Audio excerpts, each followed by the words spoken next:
Good morning, everyone. Welcome to our fifth session in our series on mending fences and reconciling relationships. I hope you all have been enjoying this series so far. For those of you that are joining us for the first time, generally there will be a couple icebreaker questions. I'll read the passage and then there will be questions after that we can answer together. As always, if you would like to leave your answers, questions in the comments section down below, please feel free to do so. If you're watching this on YouTube, please feel free to do to do the same.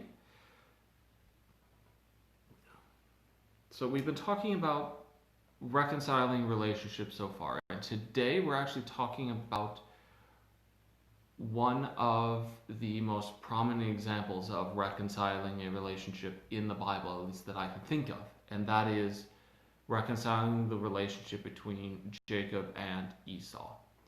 Now, as the little bit of background information, I'll just read it to you. 20 years earlier, Jacob had deceitfully stolen the firstborn's blessing their father intended for Jacob's brother Esau. Hearing of Esau's threats to kill him, Jacob fled to the land his family had come from.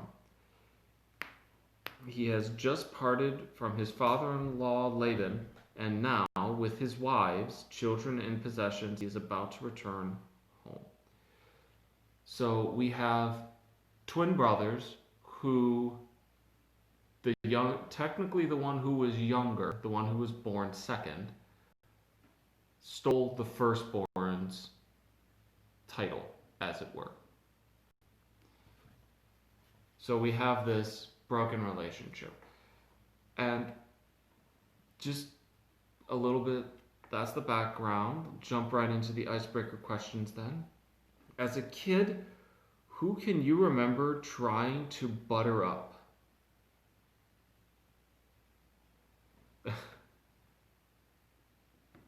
I don't know. I don't really remember trying to butter up anyone besides my parents. But being the baby of the family, I don't know if that was necessarily the hardest thing to do. I was the youngest, I was the cutest, arguably. So,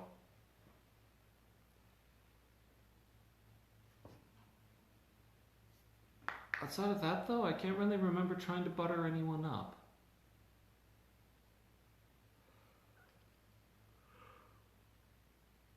Then again, it's been a while since I've been a kid, so I guess I haven't really had to think about that. What about you all? As a kid, who can you remember trying to butter up for whatever reason? Let me know in the comments below. Our second icebreaker question, in spending the night away from home, do you prefer to camp out or stay in a nice hotel?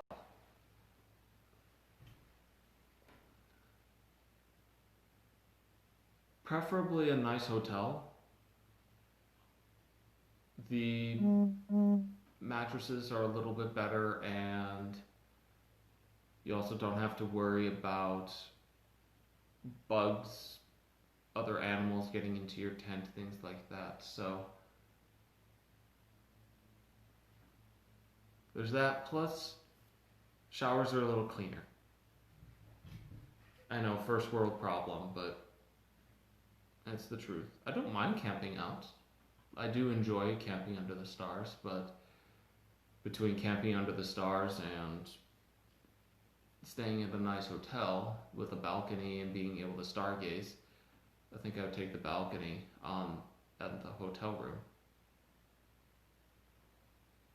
What about you all? When you spend time away from home, would you prefer to be camping out or staying in a nice hotel? Let me know in the comments below. Otherwise, we will get to the reading for today. I don't think I said this before. We're in the book of Genesis, chapter 32, verses 1 to 21. So, listen now for the word of our Lord. Jacob also went on his way, and the angels of God met him. When Jacob saw them, he said, "This is the camp of God." So he named that place Mahanaim. Jacob sent messengers ahead of him to his brother Esau in the land of Seir, the country of Edom. He instructed them, "This is what you are to say to my master Esau. Your servant Jacob says, I have been staying with Laban and have remained there till now. I have cattle and donkeys, sheep and goats, men servants and maidservants. Now I am sending this message to my lord, that I may find favor in your eyes."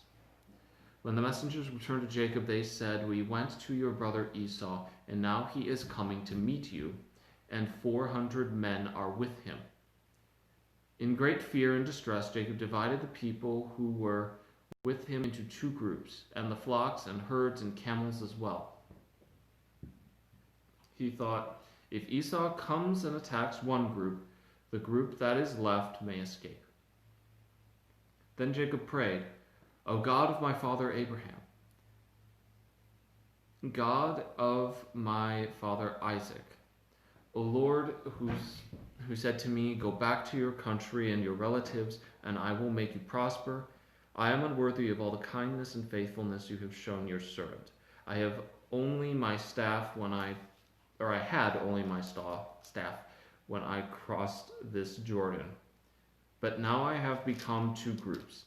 Save me, I pray, from the hand of my brother Esau. For I am afraid he will come and attack me, and also the mothers with their children. But you have said, I will surely make you prosper and will make your descendants like the sand of the sea, which cannot be counted." He spent the night there, and for what he had with him he selected a gift for his brother Esau: 200 female goats and 20 male goats, 200 ewes and 20 rams, 30 female camels with their young, 40 cows and 10 bulls, and 20 female donkeys and 10 male donkeys. He put them in the care of his servants, each herd by itself, and said to his servants, "Go ahead of me and keep some space between the herds." He instructed the one in the lead, "When my brother Esau meets you and asks, 'To whom do you belong, and where are you going, and who owns all these animals in front of you?' then you are to say, 'They belong to your servant Jacob. They are a gift sent to my lord Esau, and he is coming behind us.'" He also instructed the second and the third and all the others who followed the herds, "You are to say the same thing to Esau when you meet him, and be sure to say, 'Your servant Jacob is coming behind us.' For he thought, 'I will pacify him with these gifts I am sending on ahead. Later, when I see him, perhaps he will receive me.' So Jacob's gifts went on ahead of him, but he himself spent the night in the camp." This is the word of our Lord. Thanks be to God. Our first question in regards to this reading is, why did Jacob send a message ahead to Esau? To get the pain over with, to show good faith, to get a feel for Esau's attitude toward him, to butter him up, or to reach out before Esau's vengeance was rekindled?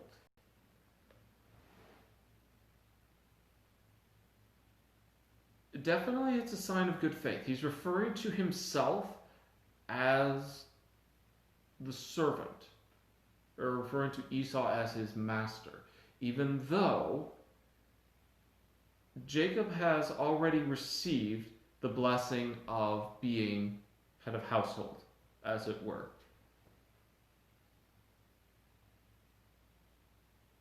So, for him to be referring to Esau as his master, referring to himself as Esau's servant, to be sending this message, sending these gifts, this is a sign of good faith, a sign of attempting to make up for his wrongs. though, it helps him to get a feel for Esau's attitude toward him. The fact that the servants returned and said, Esau is coming with 400 people. That sounds like Esau is bringing an army. Like Esau is still very angry about what Jacob did. So those are the two reasons that really I would lean towards. Maybe you might lean towards another one. Please let me know in the comments below what you all think. Why do you think Jacob sent a message ahead to Esau? Question number 2. How do you feel about the way Jacob prepared to meet Esau? He was trying to bribe him. He was using common sense. He was operating out of fear rather than faith. His sincere prayer shows he was totally dependent on God. He was forever trying to manipulate people and events.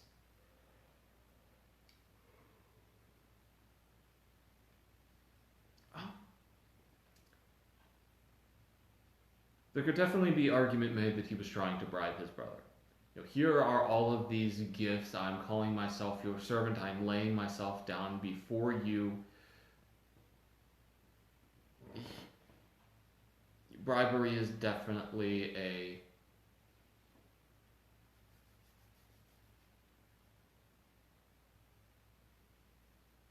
an argument. Using common sense, I personally don't see that, but if you see that as a possible result, please let me know in the comments below.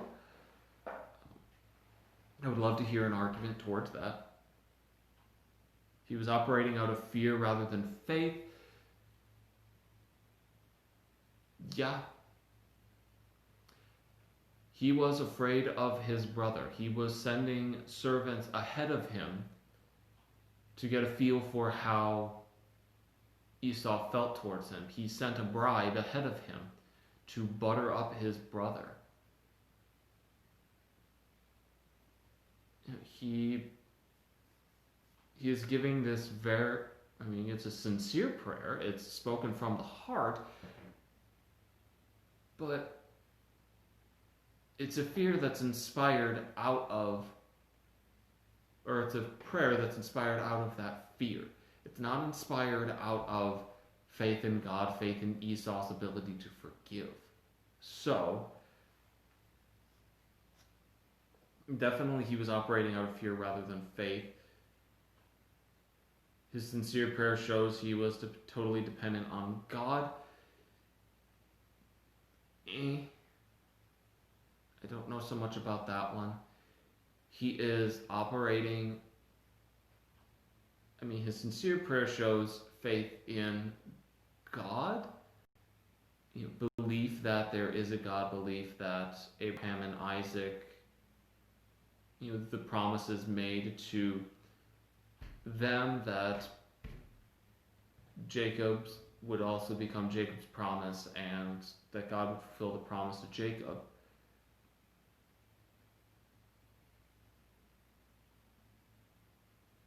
But I don't know if it shows dependence on God. I suppose dependence on God to fulfill a promise, but Jacob is still coming up with all these ideas of sending servants forth ahead of him, sending the cattle and the gifts ahead of him. He's coming up with those on his own. God's not really instructing him, do this. So he's still operating out of his own mind, his own heart. Which, you could argue that it's a form of manipulation. He's trying to manipulate his brother. He's trying to manipulate how these events will play out. There's argument for that. What do you all think? So how do you feel about the way Jacob is preparing to meet Esau? Let me know in the comments below. Question 3. How do you think Jacob felt as he anticipated his reunion with Esau? Hopeful, prepared, afraid, unprepared, dependent on God, something else. Definitely afraid. And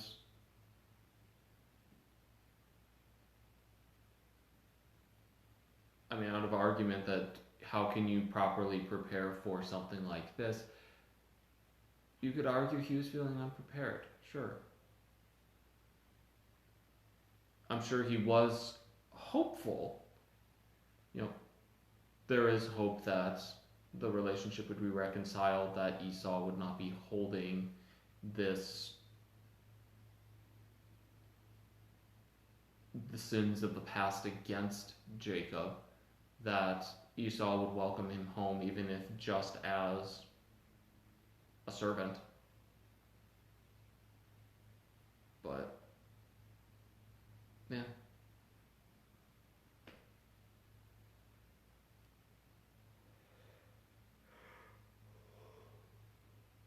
Oh, excuse me. I should have drank coffee this morning. Anyway, those are the responses I would more lean towards. What about you all? How do you think Jacob felt as he was anticipating his meeting Esau? Let me know in the comments below. Number 4, how would you have responded to Jacob if you were Esau? With anger, with suspicion, with forgiveness, by telling him it's a little too late.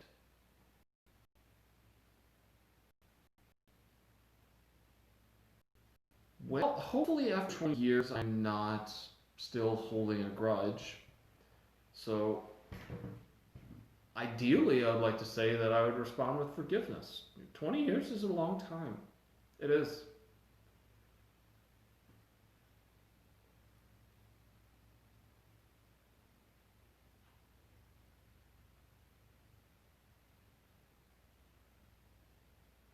And in the back of my mind, I would like to argue that it's never too late to forgive. We cannot come to that state of forgiving others soon enough. The sooner that we forgive them, not only can they move forward, having been forgiven of their sins, having atoned, we can move forward.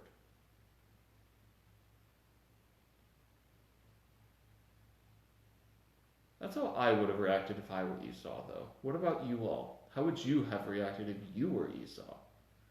Let me know in the comments below. Number 5, when have you, like Jacob, prepared to meet someone expecting the worst, and what happened?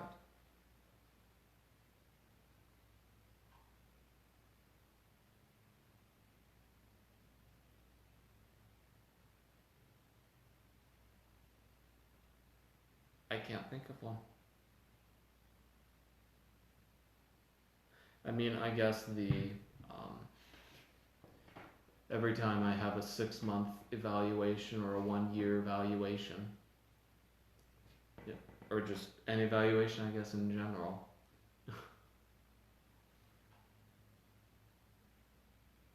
To be quite frank, as a bit of a perfectionist, evaluations make me a little nervous, I guess. So anytime I'm getting potential feedback about how well I'm doing, how poorly I'm doing, something like that, it makes me nervous, and my mind starts running saying, what if I haven't been doing a good job? What if?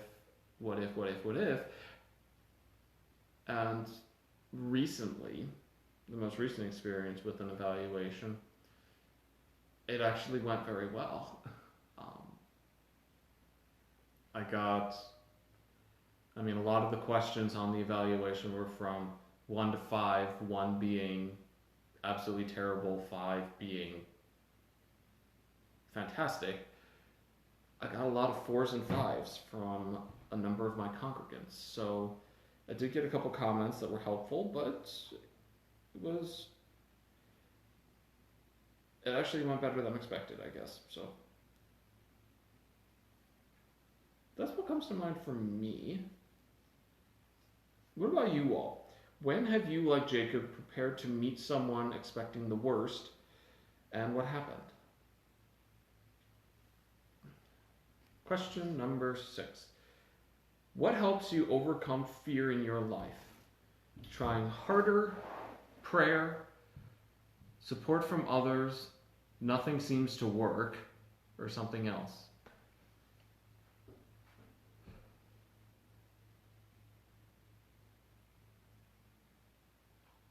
Prayer helps, definitely. Doing breathing exercises, because with anger, fear, sadness, these quote unquote negative emotions, there is a certain sense of tension. So doing, deep breaths, 4 seconds in, 4 seconds out, repeatedly. For me, almost visualizing, negative thoughts as this black smoke, just kind of blowing it out and letting it float away. That visualization, those breathing exercises definitely help me with overcoming fear, kind of calming down, relieving tension. Support from others is definitely very helpful for me as well. Knowing that my church supports me, knowing my wife supports me, knowing family, in-laws, friends, that they support me, that definitely helps overcoming fear be an easier task. What about you all? What helps you to overcome fear in your life? Let me know in the comments below. Number 7, what do you need to apply from Jacob's prayer to your own life? To be absolutely honest, to be truly humble, to be totally dependent on God, to remind God of his promises. What prayer life?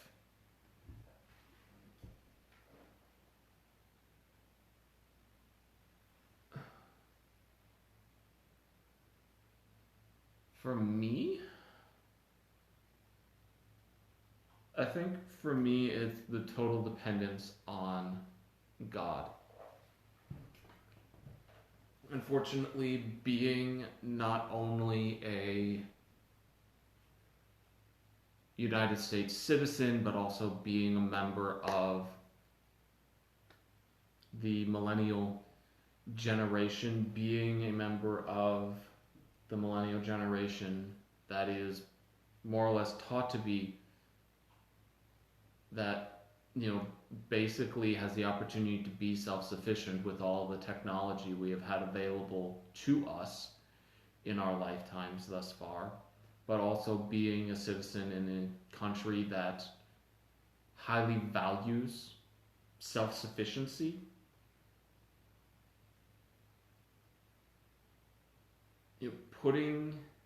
Being independent. Being dependent on someone else, being dependent on God. That's something that kind of runs a little contrary to what we're taught as a social norm. So for me, it's definitely being totally dependent on God, and instead of insert bad situation here, instead of looking at it in a way that I'm trying to find the solution, just saying, God, tell me what I need to do and I will do it, and just leaving it at that, not trying to do some side work as well with trying to find my own solution and then comparing, do I want to do what God's telling me to do? Do I want to do my plan? My plan is, it's my plan. It's got to be good. Having that dependence on God, I think for me is the biggest challenge. But that's my response. What about you all? What do you need to apply from Jacob's prayer to your own prayer life? Let me know in the comments below. Number 8, in what relationship do you need to make plans for reconciliation? How can you go about this?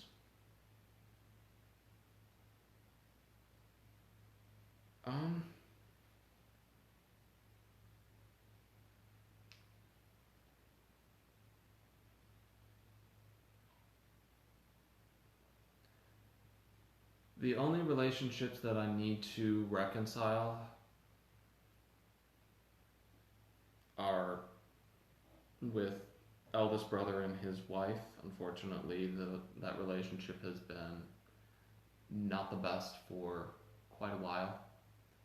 I've already taken steps towards reconciling that relationship, trying to, letting them know that this is what I want. I want to kind of reconcile this relationship. I would like to be able to, talk to them and not have this awkward feeling of awkwardness between us. So, I did write them letters just because that was an easier means of me communicating with them. The ball is in their court. I can't force this relationship to be reconciled.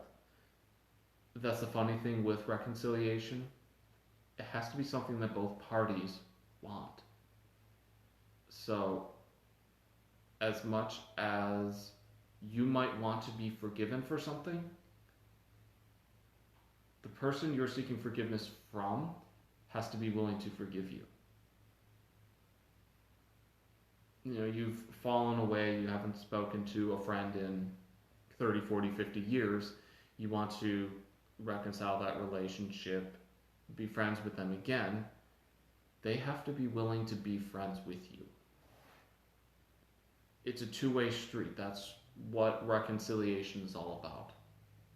Is both parties coming together to create a relationship, to heal that relationship.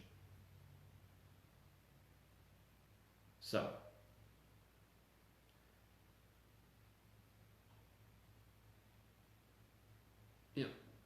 you can start the ball rolling. You can express a desire to heal a relationship, to improve a relationship, something like that. But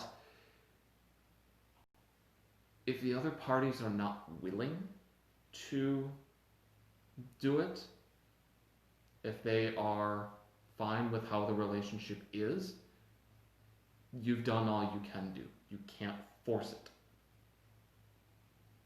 That just all adds insult to injury in my mind. So, do your best to be expressive of your desire, but if that desire is not reciprocated, you've gone as far as you can go, unfortunately. But if they want it to, the ball is rolling. You roll with the punches. You make it happen, you come with a plan together. Just as it is two parties wanting the same thing, it's both parties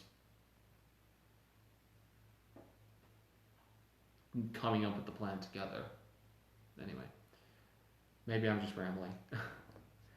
Last question, how can this group support you in prayer this week? As always, if you do have prayer requests, please let me know in the comments section down below. Shoot me an email, give me a phone call. Let me know how I can be of service to you. Tomorrow is our last session in this series. I don't have anything planned for the month of July as of yet. If you have a specific topic as well that you would want to do a Bible study on, let me know. I'll see what I can do. Otherwise, I will speak to you. I will be live again tomorrow morning at 9 o'clock. Stay well, stay safe, and God bless. Until then.